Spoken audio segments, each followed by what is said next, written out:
Tom Woods Show, episode 1425. Prepare to set fire to the index card of allowable opinion. Your daily dose of liberty education starts here. The Tom Woods Show. Folks, I have the best, nicest, smartest, brightest group of like-minded, friendly folks you can possibly imagine, where we learn from each other, we get outraged with each other, we rejoice with each other. It's a wonderful community of folks, and you, as a loyal listener of the Tom Woods Show, belong inside it. It's called the Tom Woods Show Elite, and you can get in there via supportinglisteners.com. Hi, everybody. Tom Woods here. Ladies of Liberty Week continues on the show today with a content creator known as Liberty Doll. We're going to call her Nikki, her first name, but she does have a career and wants to keep the two things separate, quite understandably. I'll have links all over the show notes page to how you can get her content. That is the name of her YouTube channel, Liberty Doll. TomWoods.com/1425 is the show notes page. She's created content on quite a number of topics. I want to focus primarily today on guns and gun rights and women in particular, and that's where we'll kick things off here. Nikki, welcome to the show.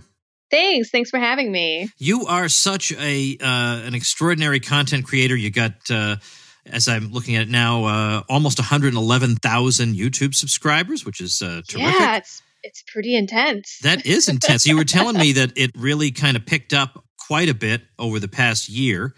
I mean, Yes. You've got videos with several 100,000 views on them, which is not a small feat. No, it's really strange. Considering how many other videos people could be watching, right? That's really amazing. Yeah, it's actually been a pretty surreal experience, especially last month. Yes, was it last month? Well, within the last month or two, I got a YouTube play button, which was really surreal and bizarre to me because I never thought that my channel would get this big, and I never thought that YouTube would actually approve my channel to give me a play button in the first place. So is a play button, is that a recognition of 100,000 subscribers? Yes, but once you hit 100,000, you still have to go through like a channel audit. So YouTube has to go through and make sure that they haven't randomly decided that you violate one of their 5 million undisclosed and undefined policies. And then they decide to reward you with it if they think that you're good enough, basically. Okay. All right. Well, I'm looking at the topics you cover are very interesting.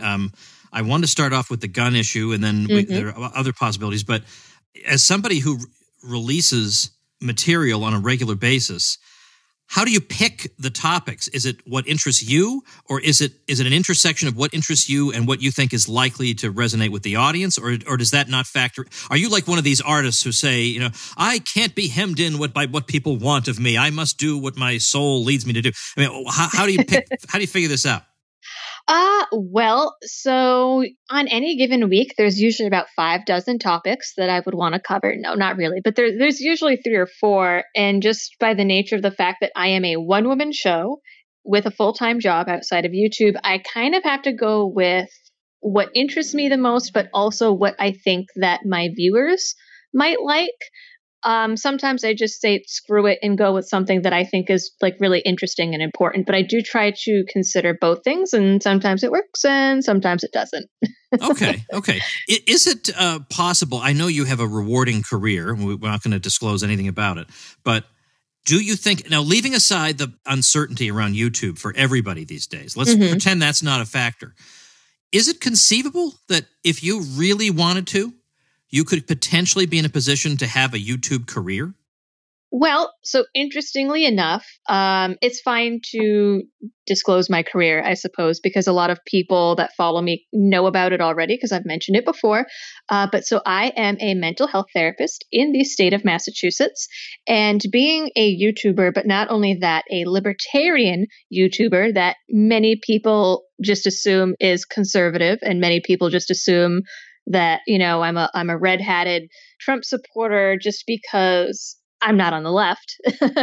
It's I have to kind of live a double life, like a double agent or a Russian spy or something, for lack of a better term right now. I know that Russia is not like the best word to say, but I have to live this double life, and it's come to a point where I've had clients stumble upon some of my videos and stumble upon my channel. And luckily, no current clients watched the videos. They chose not to, which was very good. Because, I sit in my office and day after day, I hear people coming in with anxiety and depression about how the world is going and about how Trump is ruining the world and liberals need to take over. And I mean, it's a legitimate problem. I have people coming in talking about wanting to commit suicide because there are people that are not in favor of the Green New Deal and things like that. So I have to be really, really careful about some of my exposure. And being now that my channel is getting so much bigger and there are other outlets asking for me to, appear on their shows, it's come to a point where I've actually kind of had to make a decision as long as I'm going to be in Massachusetts, and I am not in Massachusetts by choice right now. So I've kind of decided that, towards the end of the year, I'm going to try to make that move and shift more towards doing more YouTube and podcasts and things like that, just because, the internet is forever. And like I said, the environment that I live in is kind of forcing my hand in having to make that choice and having to make it actually a lot sooner than I thought I would have to. I will say, let me just say one word in defense of Massachusetts. I know the politics is all messed up and all that, but I grew up there and I miss it like crazy. There's so many areas that are picturesque and beautiful. There's so much culture in the city, so many things to see and do. Mm-hmm. I would never, ever be bored there. And there are cute little historic towns whose histories go back, nearly 400 years. Yes. You can't replicate that anywhere else in the country. That is true. That is true. But, I have spent some time, I honeymooned in South Carolina and we spent some time in Charleston, and it felt really similar to some of the old parts of Boston. And I mean, I grew up in a big city. I grew up in a horrible city, Springfield, Massachusetts, which was for a few years in a row on in the top 20 most dangerous city in the country. Yeah, I don't recommend Springfield, right? No. So I grew up there, and now I'm at the point where, I would really be happy living out on like 5 or 10 acres, maybe half an hour from a city or something, and just being by myself. All right. So you and I, we'd have to just sit around having drinks or something, because I'm the exact opposite. I'm so sick of that. I'm so sick of living in the middle of nowhere. I've just had enough of it. I want the connection to a city. But anyway, this is really not why people tune into the Tom Wood Show, to hear my petty grievances about the world. Let's talk instead. Let's switch gears and talk about an issue that's been dear to your heart, namely guns. And in particular, what I want to talk about, given that this is a week where I'm bringing female content creators onto the show, it's not like we just need to talk women's issues the entire time, but nevertheless, there is a particular angle on guns that does apply more or less exclusively to women. So how would you make the case to women that this issue matters? There's a particular way in which it matters to them. Well, because no matter which way you cut it, this whole feminism argument about women and men are completely the same and completely equal is kind of just a crock. No matter what way you cut it, men's bodies and women's bodies are built differently. Even if you take like a female bodybuilder, she's only going to have a third of the upper body strength of a man and half of the lower body strength as a man. I mean, that's just the way that we're built mechanically. So, feminists and a lot of women talk about being worried to walk down the street at night and talk about, being afraid of being attacked or assaulted. Well, you're not going to be able to physically fight off a man. That's just not going to happen, even if you, are well-trained in jujitsu or something. So having a firearm, carrying a firearm is the great equalizer. It's for women to defend themselves. It's for disabled people to defend themselves. It's for people who are elderly and feeble to defend themselves. That can help you feel empowered to be able to walk down the street at night without fear. And, that's why I think that gun rights are so important for women. You want to protect yourself and potentially protect your family, small children. I want to say a quick thing about Massachusetts, given that I was singing its praises. Let's take an opportunity to knock it down a few notches, as long as we're on the subject of guns, because I'm quite sure you would have things to say about gun laws in Massachusetts. Now, what would those be? Well, if you enjoy shooting sports, Massachusetts is probably the worst place to be. I mean, I suppose it's a toss-up between Massachusetts, New York, and California.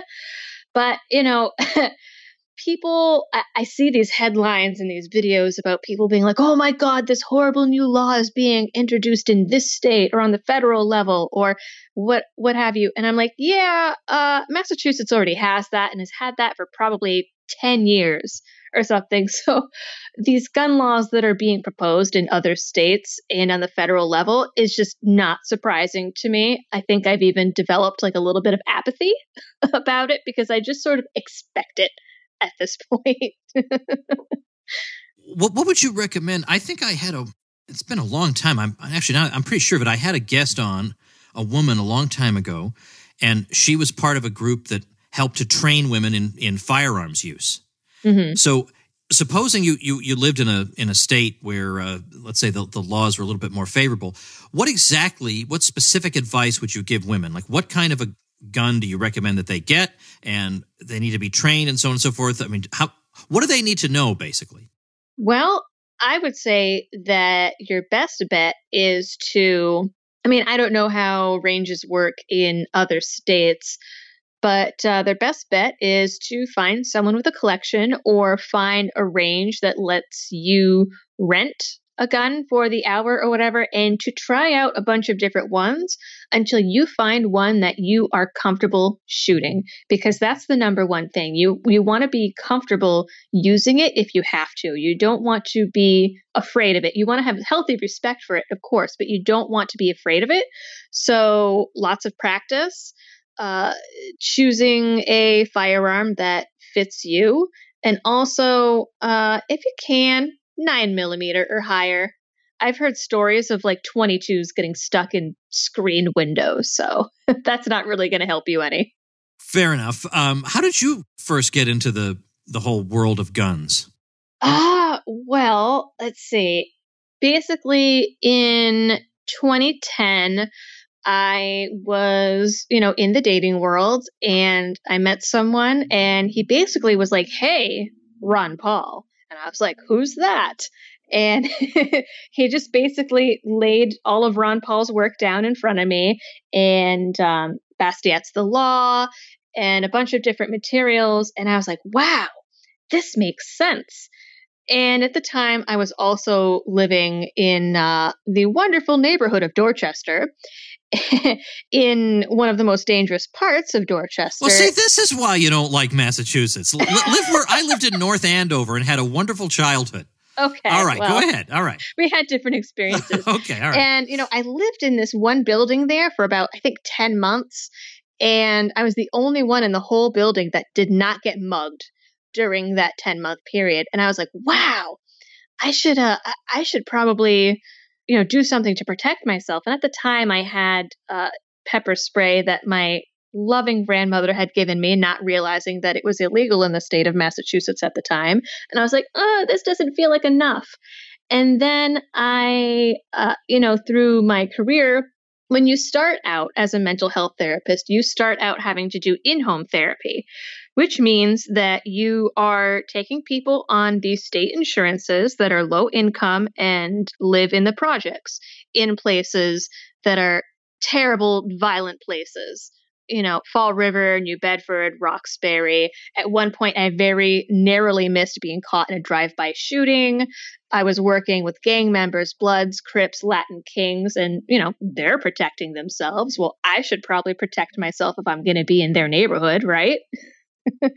And so, it all kind of stemmed from there, I would say.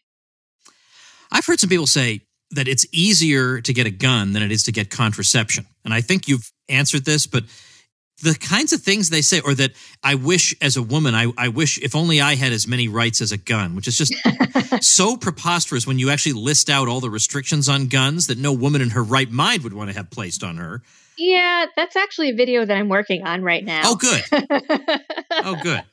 I would say It's a lot. I mean, even if you're getting an illegal gun, it's probably still easier to get birth control because even with an illegal gun, you got to find the guy on the street corner in Brockton that knows a guy that knows a guy. So it's probably still easier, I would say, to get birth control. But I mean, as far as getting a gun, if you do it legally, it's not easy at all. If you do it illegally, then you just have to find someone that knows someone that knows someone in the inner city, and that's about it. What is it? What are the laws in Massachusetts relating to open carry? So open carry is allowed.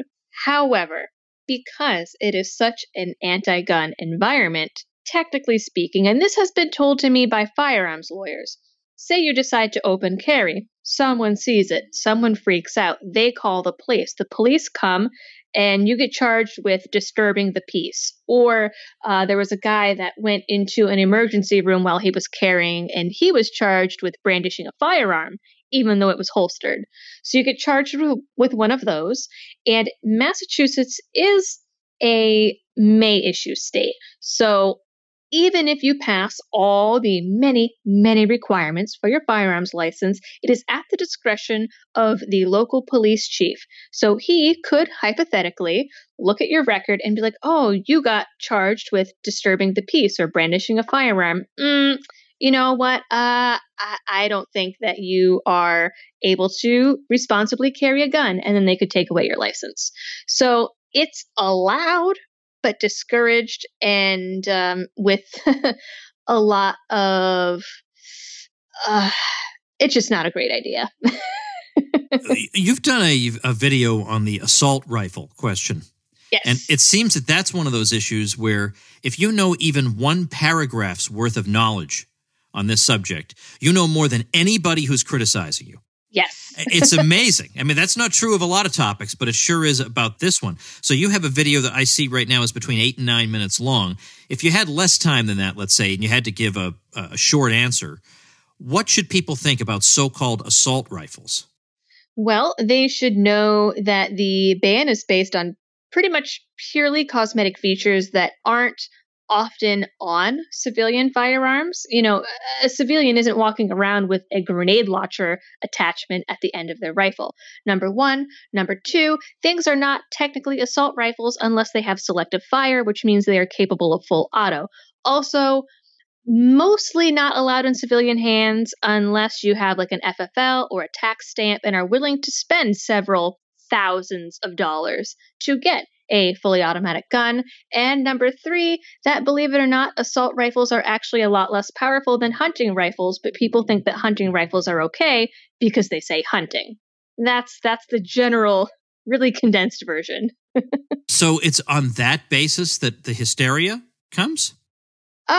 Yeah, most people think that assault rifles are horribly deadly weapons, and any weapon is deadly if you use it in a deadly manner. But, you know, as mass shootings aside, which are very, very rare, believe it or not, you know, rifles are used in roughly about 2% of crimes every year if you look at the FBI crime data. So they're looking to ban something under the guise of it being to stop gun violence, but they're trying to ban something that isn't really even involved in gun violence. And as far as, you know, being caught in a mass shooting, you have a better chance of being struck by lightning or drowning in your own bathtub. You have a better chance of hitting the Mega Millions Powerball than being caught in a mass shooting. It's really that rare. It's just the media hype that psychologically make people think that it's a bigger problem than it is. I remember, and this is surprising because I am pretty cynical about the media, but I remember being quite surprised to see the breakdown of the number of supposed, you know, gun incidents on school grounds. Mm-hmm. And they say, oh, it's been this many this year. Then you look at them and it could be after hours when there was nobody there, a gun went off by accident. Yep. And they call that a school shooting. I mean, it's stupid. I mean, there's no way that's an accident. You know, there's no way. I mean, nobody's that dumb. That obviously they're pushing an agenda there. But I guess what I want to know is, it's so obvious to me that women in particular, for the reasons you mentioned, would want to defend themselves. This is obviously a way to defend themselves that equalizes the playing field. It doesn't matter how physically strong the man is because you've got a gun. Right. So my question about that would be, it would seem to me that feminists above all would favor the idea of women being armed. Above all. And so what I want to know is, given that I know that's not the case, I know you can find feminists for firearm rights. I know that. But the fact that they would need to name their organization, that indicates that it's unusual. Right. What is it that they're saying in response to your arguments? That you should just call the police? Well, they're saying you should call the police, or, well, we shouldn't have to carry anyways because men should know not to do dangerous things. Oh, are you kidding me? Is that the argument? Yes. Which, I mean, okay, sure. But it's not your average mentally stable, healthy male that is attacking or assaulting people. So, the average man knows right from wrong and knows that assaulting people is bad. So someone that doesn't have that sense of morality, you can't teach them not to do something immoral. Yeah, no kidding. But that's true of... I mean, really, if these people would therefore, logically, they would have to say that they would have to be against the U.S. military completely. Because why should we have to respond with violence? If only, those people shouldn't be invading us. Okay, they shouldn't. That's true. Right. But I would want to defend myself. Now, I know the U.S. military is a controversial thing, but you see the point. That my point is there's no way they're being consistent with this. Oh, absolutely not. That's a surprise. Lack of consistency. All right, so... For a second, I thought you were serious, and I was like, "Oh no, for heaven's sake! Oh no, no! You can never take me seriously on stuff like that." All right, so that's an issue where the thing is, it comes up in cycles because the issue of guns seems to come up, of course, when there is a mass shooting, and then suddenly everybody's talking about it, yes, and everybody's trying to score political points with it, and it just feels. See, I have an ebook called Your Facebook Friends Are Wrong About Guns. And so I like to promote that ebook at times when I give it away for free, at times when people are thinking about guns. And in fact, the website is called wrongaboutguns.com. All right. Really easy to give away. But even I feel funny pointing to that right after there's been a mass shooting, because even I feel like that's manipulative on my part. So I don't really want to get caught up in this, but yet I don't know what else to do because that's the very moment everybody's screaming and caterwauling about the need to suppress guns. Right. It's tough because you don't want to cheapen a tragedy with an agenda, but unfortunately that's what the anti-gun politicos are doing. And so it kind of forces your hand where you don't really have much of a choice but to do that and be like, hey, look, well, okay, this is terrible, but also look at this counter argument. Right. So if you can conduct yourself that way, then I think it's legitimate certainly to be discussing it. What would you say in the course of discussing this issue over the years have been maybe the greatest misconceptions that people have in the general public? Just people who don't really have an axe to grind one way or the other. They're not ideologues one way or the other, but they all seem to be repeating the same falsehood. Well, I think number one, when they say guns kill people, because no, it's people that kill people. And I know that that's an argument that's heard a lot, and a lot of people dismiss because they're like, oh, well, the gun is the weapon. But the reality of it is, if someone is intent on doing harm, they're going to do harm no matter what the weapon. In my field, everyone says like, oh, guns are responsible for suicide. And it's like, well, yes, guns are used in suicide, but I've seen someone try to commit suicide by swallowing a battery. I've seen someone try to commit suicide by eating their mattress, or using the spring in a toilet paper holder roll. So, I mean, people will find a way no matter what. Violence, more people are hurt in incidents with hands and feet than with guns. And people love to use Australia for an example. And it's like, oh, okay, well, sure, they banned guns, and so suicide rates by gun have gone down. But if you Google, suicide is still the number one cause of death for people ages 15 to 44 in Australia. So it's not the guns that are the issue, number one. The number two misconception is probably the idea that if there's a gun in the room and no one is touching it, that it's just magically going to go off. Right. And seriously, it's like there's some crazy superstition about the power of guns. And even if people might come back with, well, I see what you're saying about suicide, but the fact is a gun, and particular types of guns, can do a lot of damage in a short amount of time when you're in a very crowded space. You can take out a lot more people with a gun in that case than you can with your fists. But then the answer to that would be just along the lines, or one of the answers would be along the lines of what you've said, even leaving aside the possibility that somebody in that crowd could be armed and just take the shooter out, even leaving that aside, if you don't have access to guns, then people will just make bombs. Right. You just figure, they'll one way or another, you want to take out a lot of people. They'll drive their car into the building. Exactly. Yep. Look at in England, guns are banned and they've been having crazy knife crime. And there was a few months where they were having more homicides than New York City. And it was people using knives. Yeah, absolutely crazy. Yep.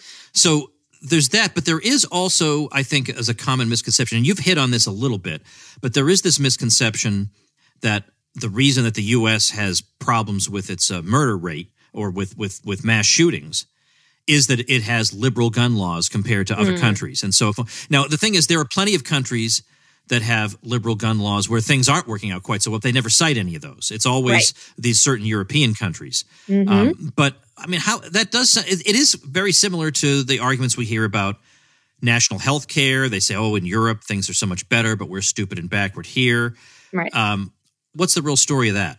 Well, first of all, the U.S. is bigger than most of those countries in Europe and has more people than most of those countries in Europe, number one. Number two, it's a different culture. This country, whether you believe in the Constitution or not, was founded on freedom and these individual rights.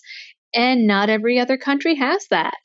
America was founded on this very bootstrapper attitude that you won't find in other places. So you can't compare that at all.